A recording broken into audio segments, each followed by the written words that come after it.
Hello, welcome back to our show. So we never really know how many stories we're going to get through every time we sit down to record. We usually record before we start our classes and game time. So we just talk until it's time to go. So we never really know how much we're going to get through. The things that we have on our list for today are just showing how we help kids problem solve, not even just socially, but just life situations, but the methodology that we use to walk the kids through the process. A parent emailed me a couple months ago where she tried to do something similar. She tried to walk her child through the process of helping him realize how she ended up in possession of his wallet when he thought he was in possession of his wallet, but why her approach and our approach had different outcomes. So we'll start with that today. Also talking about situations where kiddos may do things that are unfair to other kids, or that maybe take advantage of some of our kids who are a little bit quieter, a little bit calmer, and how we help address that situation. How we handle if kids are being disruptive or talking over the group, talking over other people, if we're having a hard time kind of getting through class. How we handle kids that camp out in the restroom, because we have that happen for a couple different reasons. So I think we'll be able to get through that on this episode. I think that's a good jumping off point, at least. Starting with talking about helping our kids problem solve. I had somebody tell me recently that we are more of like a life coach. Even though we focus on social, we do so much more here. I mean, we really do help our students with pretty much anything and everything that comes up. And I think this is a great example of that. In our content last week, we were talking about strangers. If you don't know this about me already, the concept of stranger danger is actually one of my pet peeves. I really am not a fan of that concept because it's not realistic. And so every time we teach this lesson, we always ask our students what they think of when they hear the word stranger. And almost everybody will say something negative.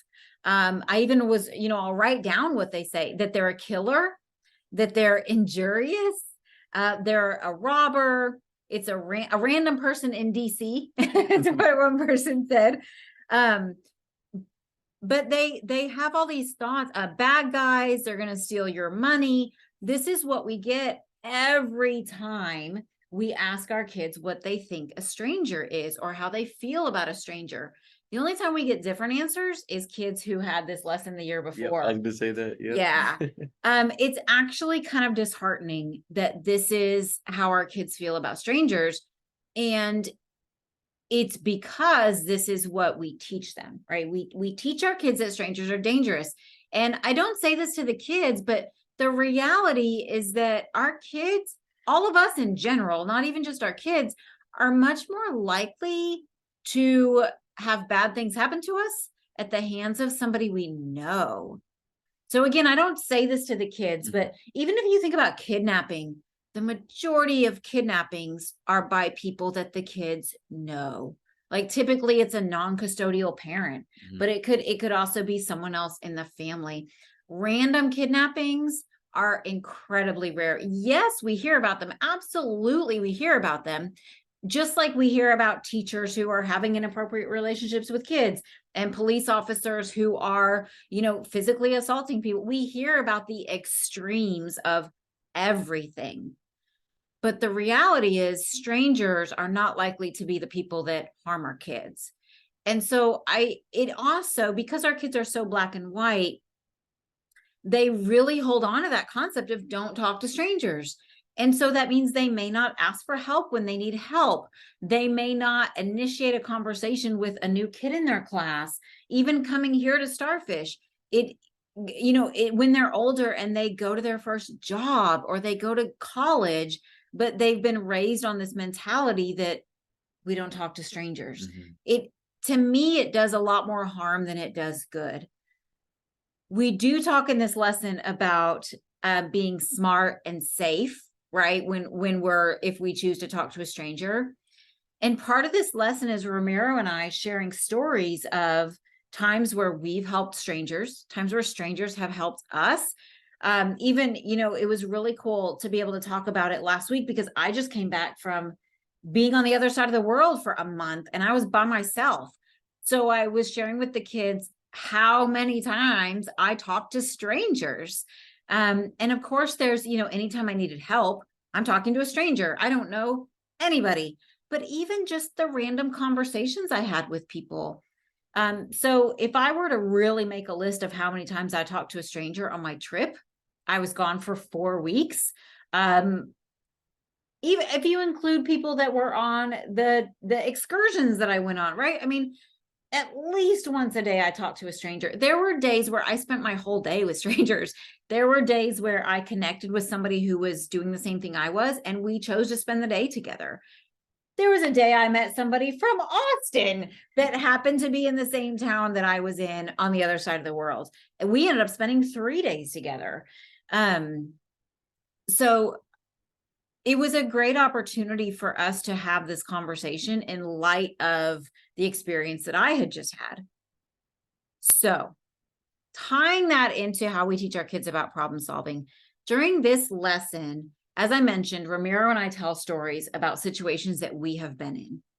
One of the stories that I tell, I specifically set it up to have the kids problem solve with me along the way.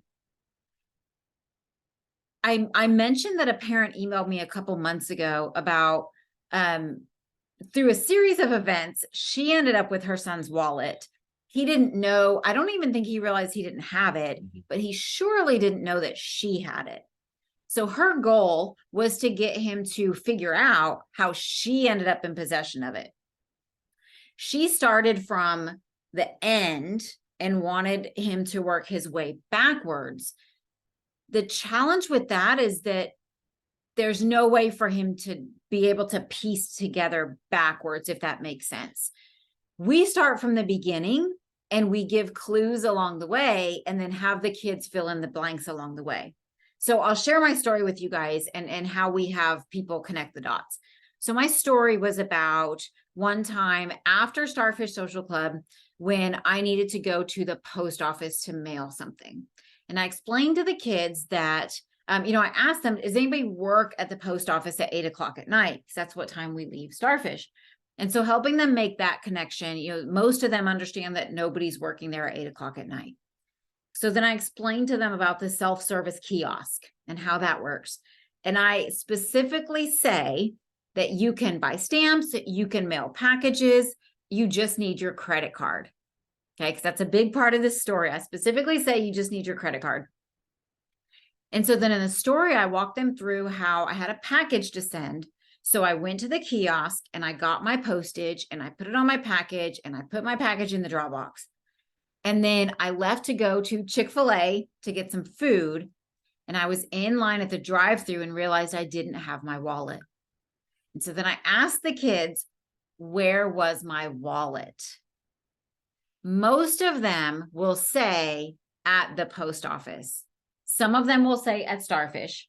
Mm-hmm. Every once in a while, somebody will say at home. And so then I ask, how do you know? How do you know where my wallet was? And the kids who say the post office will say, you had to use your credit card, right? So they're listening to the clue.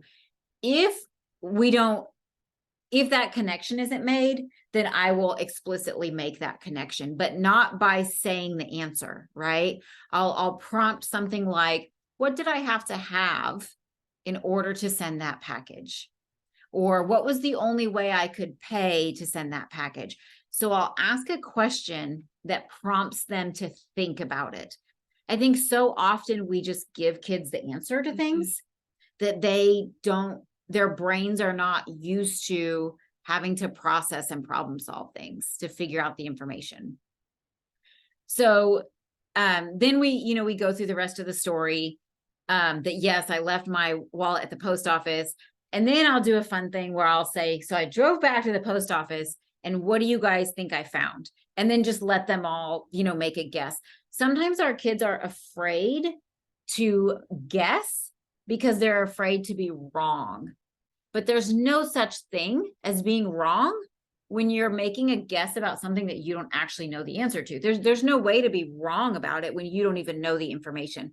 So we make that point as well, because some of the kids don't want to guess. So we make that point as well, that I'm the only one who knows the answer. So we're just all, imagining, what do you imagine happened?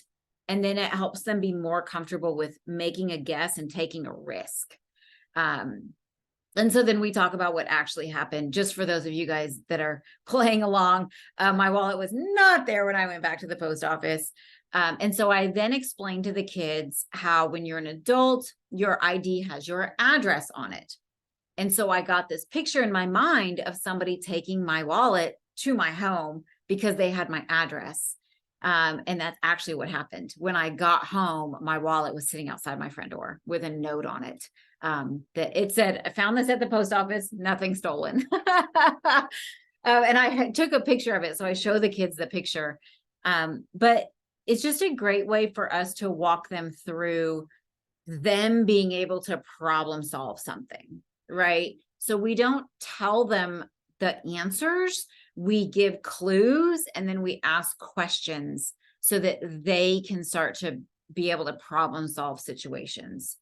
So is there anything you want to add to that, just about us giving clues and walking through and starting at the beginning, right? Instead of starting at the end and trying to go backwards, it's too many holes to fill in, too many unknowns. But we start at the beginning and just go step by step and fill in holes along the way, so that by the time we get to the end, they're able to figure out how things end. Absolutely. I'm trying to think off the top of my head, even just the concept in general for making or for giving the students the opportunity to problem solve their own questions that they have, even if it's not related to going in a chronological order of something. But if a student who has been here every single week and they ask, what time do I leave Starfish tonight? We'll say, well, what time do you usually leave? Or I'm trying to think of other examples off the top of my head of just instead of saying yes, giving them an answer, asking them a different kind of question that makes them think of their own answer. I think the only time we answer questions is if we know that student doesn't know the answer and that there's not a way for them to know the answer, if that makes sense. So for example, we've had some schedule changes recently. If somebody says, oh, where is so-and-so? And we know there's no way for them to know that student had a schedule change, then, we will answer that question. But other than that, if even things like, is somebody in the bathroom? Well, I don't know. How could you find out if somebody's in the bathroom, right? Because I don't know any differently than they do. A big one is if they have something to throw away, where can I throw this away? And what we commonly say is, where's the one place you're guaranteed to find a trash can? Because for us, we don't have a general trash can here, but there's one in the bathroom, right? So instead of saying, oh, in the bathroom, or there's a trash can in the bathroom, even our front door, our door to our suite here is really heavy. And so sometimes it feels like it's locked. It's just heavy, but it has a lock on the knob and a deadbolt, right? It's got both. And so sometimes kids get really confused about how to get the door open, and we just wait. We don't ever say, oh, the deadbolt's locked, or, oh, did you try the hand? We just wait and we let them figure it out. So sometimes I will say something like, which way do you think the lock needs to go to be unlocked? Right. So sometimes I'll say something like that.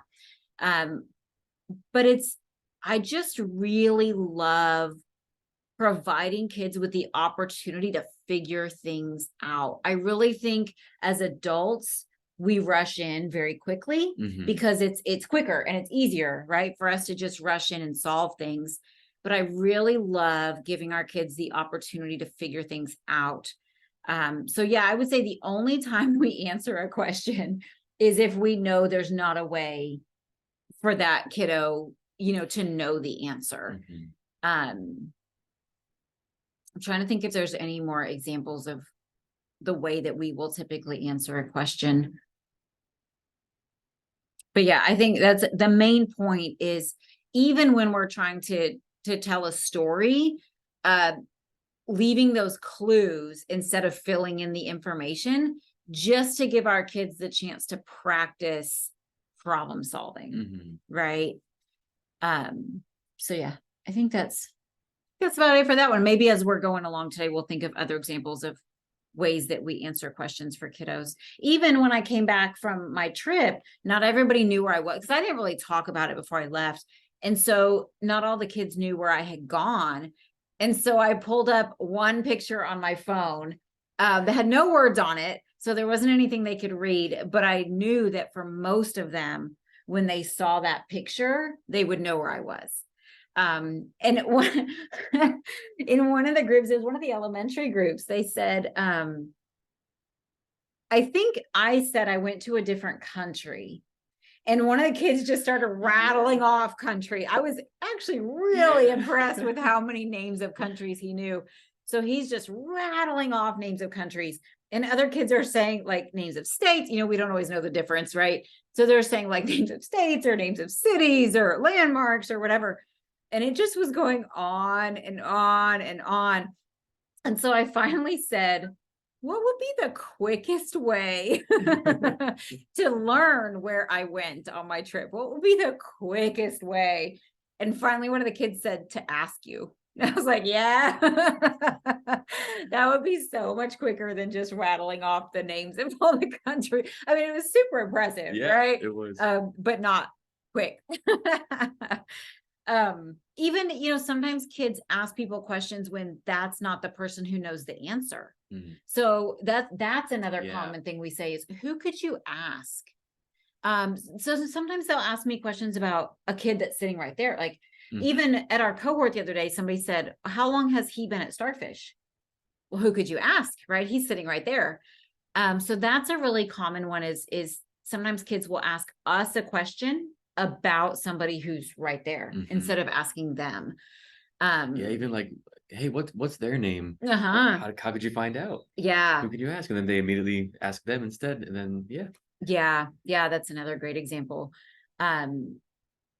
Or asking, what school somebody goes to, or things like that. So we're not always even the most appropriate person to ask. Another one that I really love is when kids ask where so-and-so is. So, where's Brian? And I just always say, I only know where I am. If I can see you, I know where you are. But I have no way to know where somebody who's not here is. I have no way to know that. And so that's how I answer that question. Because it's just helping them understand that I don't know the answer to that. I know that they're not here, but I have no way of knowing where they are. And I noticed that once we say that a couple times, that the same student won't keep asking that question. Another student might, right? But once we say that a couple times, I think that concept becomes clear. We know whether they're here or not here, but if they're not here, we have no way of knowing where they are. So yeah. Okay. Next up on our list, all of our students have very different personalities, obviously. And just like in any other setting, we have students that are, have stronger personalities, students that have more mild personalities. We have students who like to have things their way. We have students who don't really care, just like any other environment. We try to be really aware of when our students who have stronger personalities are maybe taking advantage, not in a malicious way, but taking advantage of our kiddos who have more mild personalities. So here's a great example. In one of our elementary groups, in the room where we teach our classes, we have 8 students in a class, and then me and Ramiro. So there's 10 of us. We have the table arranged like a horseshoe, and then Ramiro and I sit in the open part of it. So for the 8 chairs that the students sit in, I think it's half and half. I think you're right. 4 of the chairs are rolling chairs, and 4 of them are just stationary chairs. And so most of the kids prefer the rolling chairs. So what happens is when we open the door for class, it's really just whoever comes in first can pick whatever chair they want. There's no such thing as assigned seating here. The kids can sit anywhere they want to. We don't believe in crowd control, and we're not in control of the kids, so they can sit anywhere they want to. We have started doing polls during class where we have the kids stand up and we'll ask a question, and we have spots in the room that represent different answers. So in this elementary group, we did our poll, and the kids were coming back to their seat, and one student who had come in late that day and was in a stationary chair sat in a rolling chair when he went back to the table. But that was someone else's seat. We don't have extra chairs in the group, so that was someone else's seat. The student whose seat it was at that particular day has a stronger personality. And so he responded with, "Hey, that's where I was sitting." And so the student got up and moved to another rolling chair. The kiddo who was sitting in that chair kind of had a moment where I could tell he didn't really know what to do. And then he moved over and sat in a stationary chair. It's really important to us that our kids know how to stand up for themselves, because something like that, if the student truly didn't care, that's fine. Mm-hmm. But he chose to sit in a rolling chair when he came into class. And I want him to know that he can stand up for himself. So I said, "Hey, student, I noticed that so-and-so sat where you have been sitting. How do you feel about that?" And he said, he kind of murmured a little bit, said, "I don't really care. It's fine." And so I said, "Well, I noticed that you chose that chair when you came in." He also, now that I think about it, sits in the same spot every week. Mm-hmm. I hadn't really thought about that. So I said, "I noticed that you chose that chair when you came in. And so that makes me think that you really would like to sit there." And so he said it again. I don't really care. It's fine." Now I actually had forgotten about this until we're talking about it. Some of the other kids started saying something about it. Mm-hmm. That they started saying something about how it wasn't really fair that this kiddo took someone else's chair. So I let, both of them know that they could do whatever they wanted to about it. It was totally up to them. But I did make a point to the kiddo who took the rolling chair to let him know that I was a little concerned that all the other kids had seen this happen. They had seen him take someone else's chair. And so when we went to game time, they might have that in their social memory, and it might affect their desire to play a game with him because they saw him to actually take 2 other kids' chairs. And so I said that to him, and then we just moved on, because I'm not saying it to get him to do anything different. I'm saying it to plant the seed in his brain. And so then we just moved on. And I could tell that I saw him getting a little bit upset about it, but then we just went on with class and everything was okay. And so I don't expect him to make that choice again. If he does, I would just remind him of the same thing. But, we did have a conversation about how just because you want something doesn't mean you can take it from someone else, Mm-hmm. right? If you come in the room and there's a rolling chair available, awesome. But if there's not, that doesn't mean that one person can take it from another person.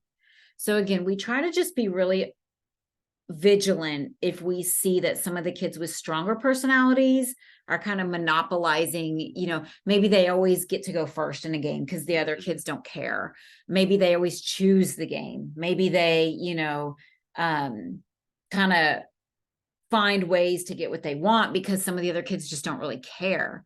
But we really want to make sure that our kids with more mild personalities, number one, know that they can stand up for themselves. Mm-hmm. Number two, that they have our backing if they choose to, right? That we're there if they choose to stand up for themselves. And number three, that they know how to do that, Yeah. right? That they know what they could say or what they could do in that situation. Mm-hmm. So is there anything else you want to add to that one? Um, I might talk about this real quick, Yeah. because it's the same student. Mm. So the student that Steph's been talking about, who ended up taking the chair from another student, he had joined this group, this module. So during the last 8 weeks previous to this module, during game time, he loved playing pretend games and he loved being the leader of those pretend games. His imagination is incredible. A lot of the other students who would play with him were very easy to like go along with it. Like they were totally fine, totally content, just going along with his storyline and the ideas that he had for the most part. And so they, willingly and eagerly went along with whatever game was coming into place during each time they played that game. Um, in his new group, there's also a group of students who love playing pretend games, but these guys have been together for already 8 weeks, and so they've already had like their main character set up. They've already had their overall idea of their game in their minds, and they were determined to continue that game for the next 8 weeks. And you and I predicted, right, when we saw the schedule changes, that this would be something interesting to see how it unfolded, because you and I were, we're aware of all the dynamics, right? Right. And so you and I had that conversation that, oh, so and so is moving to this group and he likes to pretend play, but this group already has their whole, right? Yeah, their whole battle. Yeah, exactly. Already established. Right. Yeah, their battle plans have been made. Exactly. And so during the first week of game time for this module, when the new student came into this group, he was determined to like try to have the other students play his pretend game. However, with these students already like with their game developed, they didn't want to play his game. They weren't interested. And so they continued playing their game. And so this student had a very difficult time with that. He kept on asking different students to play his game, but they all said no. Other students were playing board games, other students were playing card games, or they were playing the other pretend games that they had already established. And so for that first week, he definitely struggled. And he came up to me, he's like, this is really hard.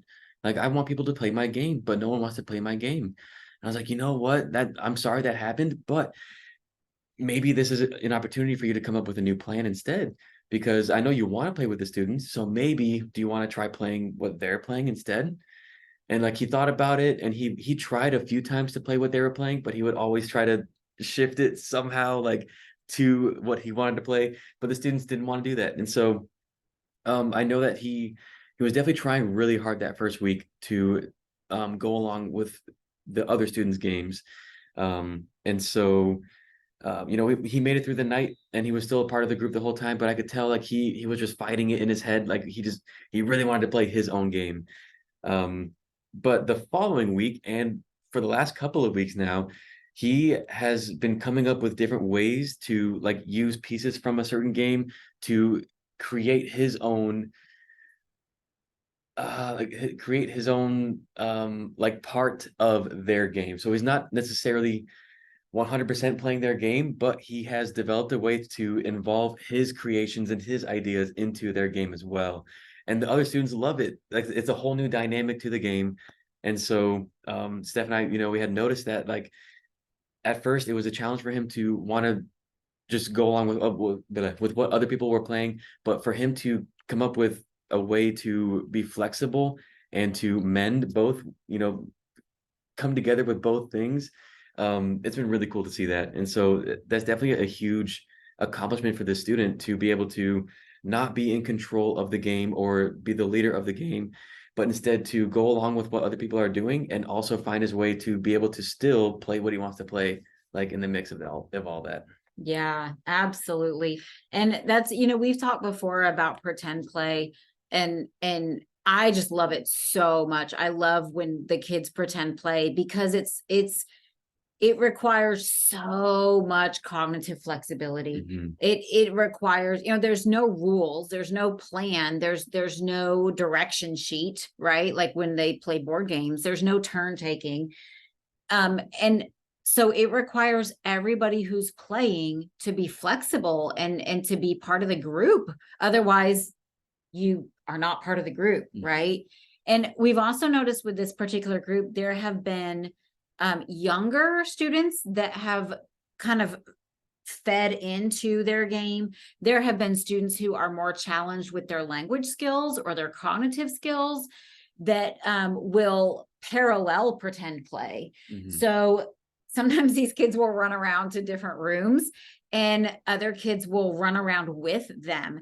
And they're not necessarily part of the plot line, right? They're not part of the main attraction, but they have their own random pieces and they're following their own storyline. But you can tell that they are trying to integrate themselves into the main storyline.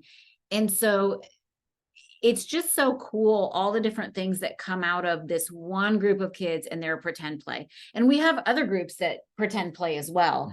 I think this schedule just happens to have other kiddos that are finding their way into the pretend play. It's also not super loud. I think sometimes some of the pretend play groups can get really loud. And so some of the other kids aren't interested in trying to join.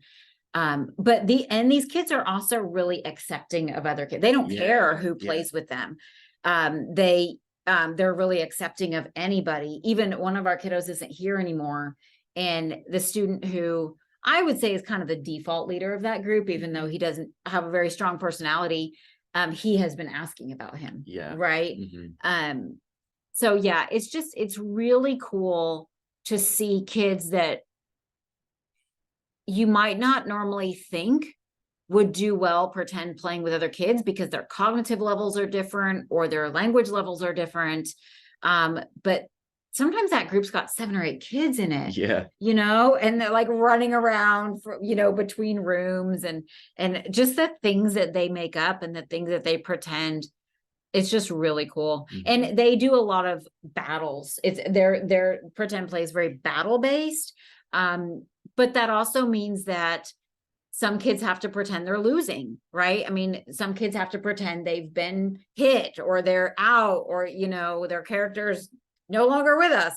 And that's a lot of flexibility too, to be able to pretend that your character is losing the battle, or your team is losing the battle. So I always like watching that aspect of it, like seeing the kids be okay with their character losing the war or, whatever the case may be. So that's really cool also. Okay, I'm going to go ahead and end there because I think the next one is going to be a longer conversation as well. And we are running short on time. So we're going to end it with this week. We will see you guys again next time. Let's see, next time we will talk more about our responses when we have kids that are maybe kind of monopolizing the conversation during the lesson, kind of keeping us from being able to move forward. A lot of side conversations that may or may not have anything to do with what we're talking about. Just kind of how we move through that. We're talking about, handling kids that are hanging out in the restroom.